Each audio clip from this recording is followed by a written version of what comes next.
Good morning guys! So, today's video guys is magluluto tayo ng opo.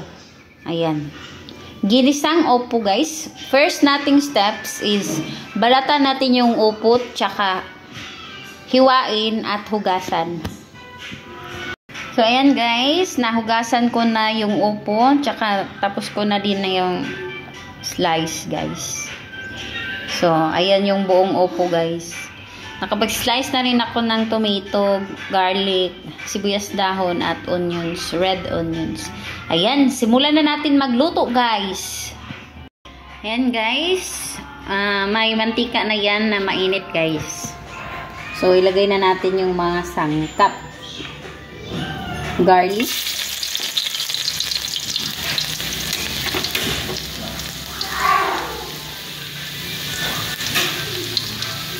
Sibuyas dahon, bombay,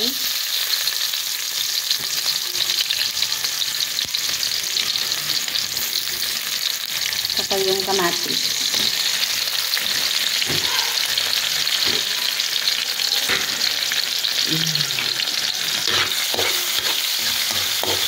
Next method. So, ayan lang guys.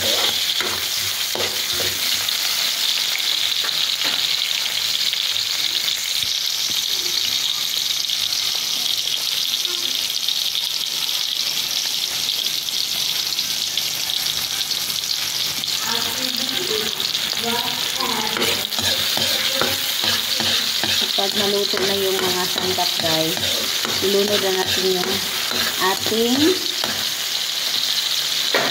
tinapa guys, yung sardines. Kunin ko muna yung sardines ko. Ayan. Yung sardines ko guys, kinuha ko yung sabaw niya. Ito lang yung laman niya, yung ilagay natin guys.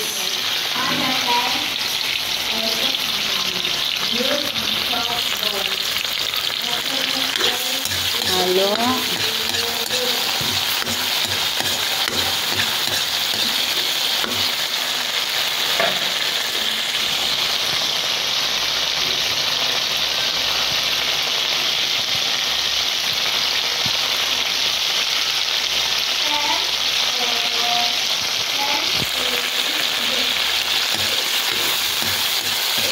Ayan, pwede na ilunod yung opo natin.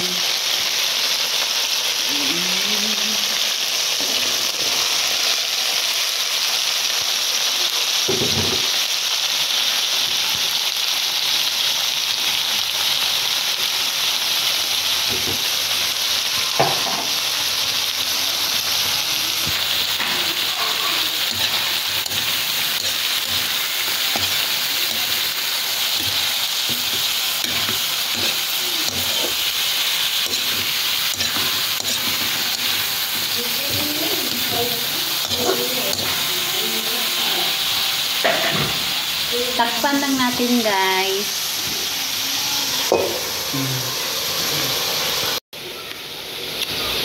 Check natin guys.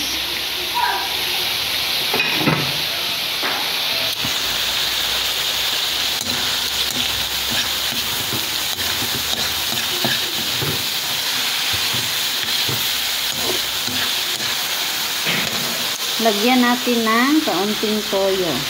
Soy sauce.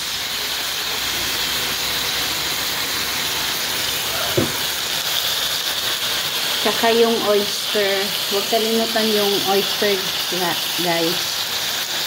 Oyster. Konti lang yung oyster guys. Tapos haluin.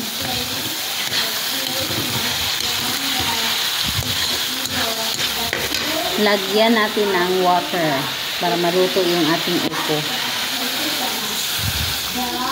Konti lang. Tansya-tansya lang guys. Ayan. Pakuluin natin hanggang sa maluto yung ating opo. Ayan, luto na yung opo guys. Timplahan na natin, lagyan natin ng kaunting asin. Konting asin. Tsaka pampalasa. Magic sarap. to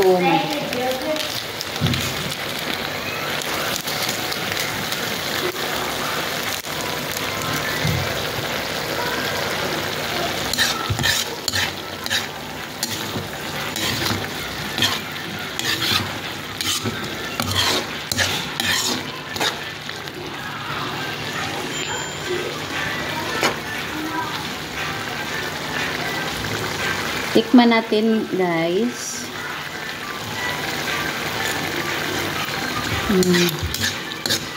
Sakto lang. Dagdagan natin ng konti.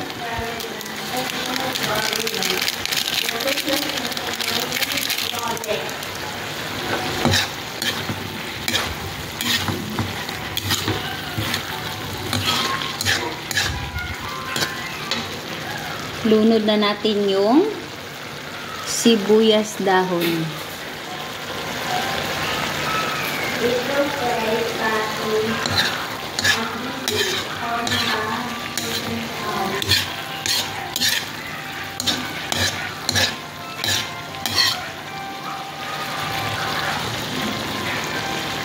Tikman.